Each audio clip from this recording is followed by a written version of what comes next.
Hey guys, Cari here with Sow and Grow Together. Hello and welcome. We are three families who come together to help each other grow in our faith, family, homesteading, and whatever else life throws our way. Join us on this journey as we sow and grow together. Today I just want to talk to you about some of the times that I hear God the clearest. You know, in Genesis, God walked with Adam in the garden, and then he used all these gardening, growing references throughout the Bible. Jesus talked and used parables concerning things growing. And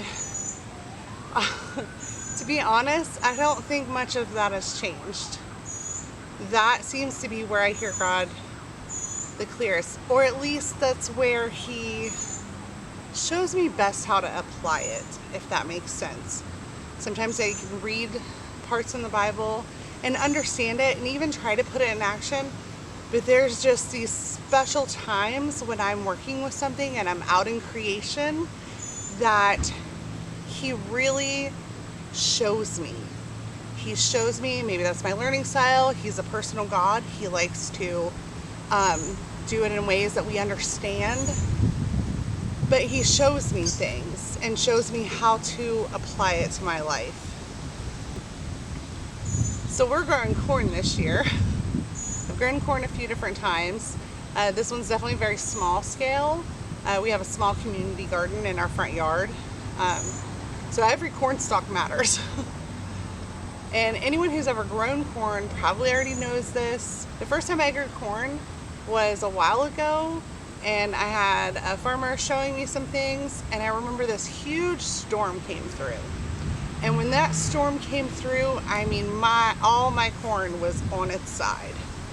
And I was devastated. You know, I had just learned about like tying up my tomatoes, supporting my beans, and I thought, I've already failed with corn because of one storm, and it's my kids' favorite, and I was really trying to grow things to be able to just produce them ourselves so that we could feed our family. I was so devastated because here this corn is, and we were so excited, and my kids helped with every step, and this one storm comes through and just knocks it on its side. So immediately my first thoughts is run out and fix it. But thank God that farmer was there, because he stopped me. He said, don't touch it. Don't touch it. It'll do what it needs to do to come back. And I didn't really understand that until I saw the craziness with my own eyes. And, you know, it just brought me in to lean not on your own understanding. My understanding from my eyes and where I was in life and my lack of experience with corn, I would have wanted to immediately go out, prop it up, see if I can save it.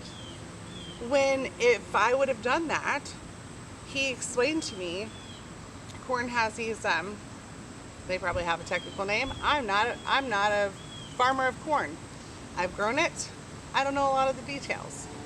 But the root system is really amazing. They've got all these little claws that come out from the base.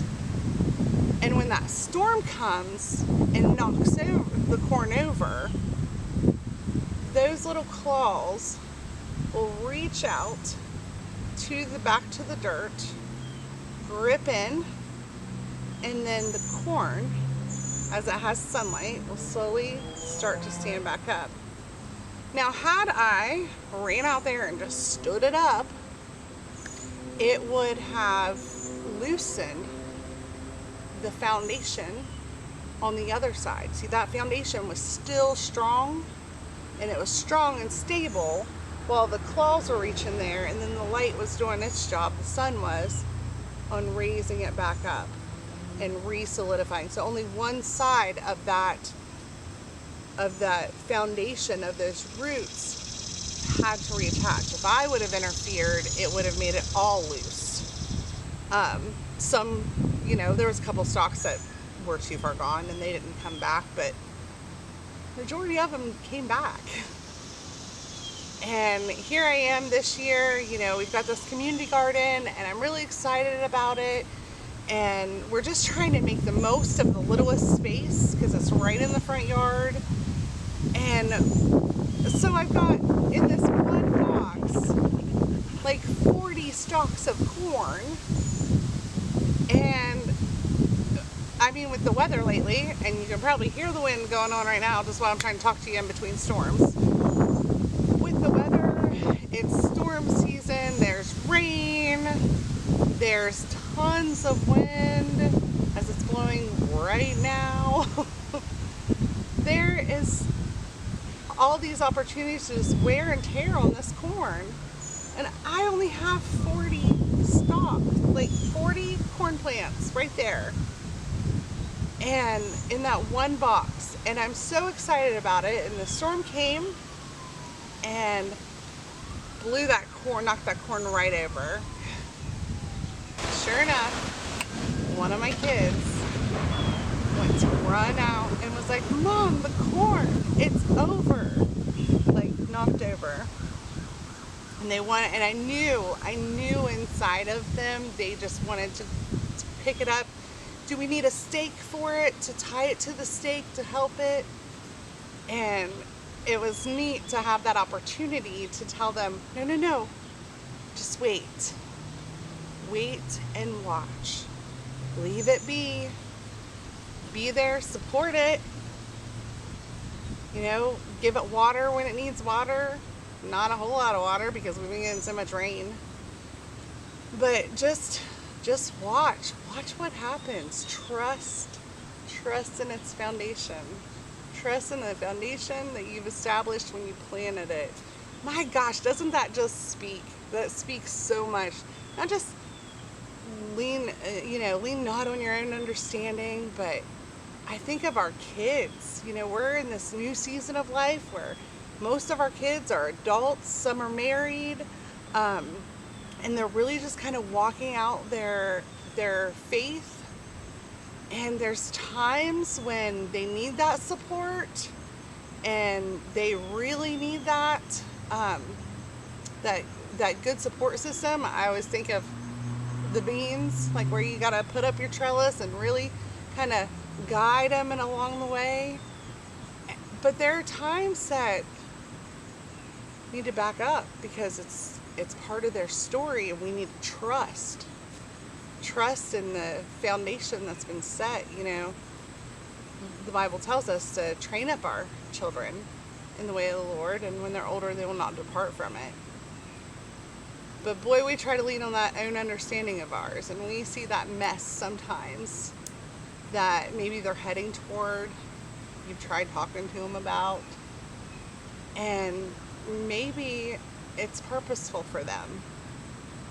Maybe it's time to trust the foundation that you've established and watch the sun do its job and watch them stand up straighter from it. Like I said, I just think it's amazing. He shows me in real life when I'm in that garden and I'm working and I see these things and I'm just taking that time in creation and spending that time with him and with the plants, that he really brings scripture to life for me in applicable ways. I think about that. I think about the things that he shows me through that. Shoot, my community garden, speaking of it, my tomatoes are a mess, but they're there. If you looked at them, there's a giant weed right in front. And to anybody else, and even myself, like, I want to rip that weed out. It just looks ugly. It's not pretty. However, after the giant chomp eating marks on that weed and catching the deer out there, I've realized that the deer like that weed better than they like my tomatoes. So, it looks messy. It's not the perfect, ideal looking garden, But that weed is very purposeful for the health of my tomato plants. It's kind of sheltering them. So a normal person walking by, myself walking by, would just be like, woo, girl needs to weed her garden. But to me, who has seen all the things out there, I realize it's really a nice camouflage for my poor tomato plants that were such late bloomers, and they need that time. So we don't always understand the situation. We don't understand the purpose of it because we're not the gardener. It just amazes me how God will take these times and just make everything clear. Makes me take a step back. It makes me see things. See the times that I need to add the support, the encouragement, the guidance. See the times where I got to put up a wall of protection, and the times that I just have to stand back and watch, even though the storm was really rough, even though it knocked him over, to just be that voice of encouragement. But I don't need to stand them up because they're strong and they can stand. Their foundation is strong. So as I go in and I get closer in creation, and I go in those times, I don't know if it's just because I'm isolating myself, maybe because I've heard him, I've seen those ways that God has brought scripture to life, that now I seek it and I can't help but see it. There's times when I come in and there's so many things that's been brought to my attention, my focus, and how it applies to scripture, how it applies to my life, how it applies to the season I'm in. Sometimes I'm like, okay, it's too much all at once. Too much all at once for my brain. But I just think it's beautiful that even though man had to be taken out of the garden, that God is still with us in the garden. I mean, he's with us everywhere, but it's just such a special time for me and God when I'm in my garden. Is there any special place that he talks to you guys? Any place that he uses to really bring it to life or make it applicable? Am I crazy? Am I the only one? I'm not sure. But it's beautiful and it's mine. And it's a good reminder, sometimes life is messy. Sometimes we get knocked down. But that sun will help us stand. And sometimes that's the only help we need. Because the foundations are there. Our roots are solid. So today my goal is to not lean on my own understanding, not lean on what my eyes are seeing, but trust.